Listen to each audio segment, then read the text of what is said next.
এই বিড়ালটা ভুল করে একটা গাড়ির নিচে চাপা পড়ে মরে গিয়েছিল, যার কারণে তখনই তার আত্মাটা বিড়ালদের দুনিয়াতে পৌঁছে যায়। কিন্তু তখন তাকে বিড়ালদের দুনিয়া থেকে বলা হয় এটাই তোমার শেষ জীবন ছিল, এজন্য এখন আর তোমাকে কোনোভাবেই পুনর্জন্ম দেওয়া সম্ভব না। কিন্তু তবুও বিড়ালটা অনেক রিকোয়েস্ট করে আরেকবার পুনর্জন্ম নিয়ে রাতের অন্ধকারে তার মালিকের ঘরে গিয়ে ঘুমিয়ে পড়ে। কিন্তু পরের দিন সকালে তার মালিক তাকে দেখে অনেক ভয় পেয়ে যায়, কারণ সে এবার বিড়াল হয়ে জন্মগ্রহণ না করে অন্য একটা প্রাণী হয়ে জন্মগ্রহণ করে ফেলেছিল।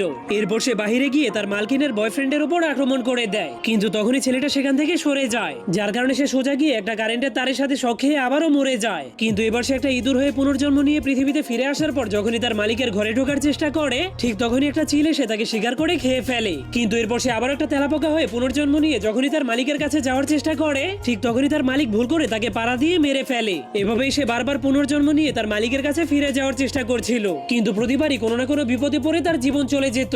কিন্তু অবশেষে সে একটা ঘোড়া হয়ে পুনর্জন্ম নেওয়ার পর তার মালিক তাকে পছন্দ করে ফেলে। কিন্তু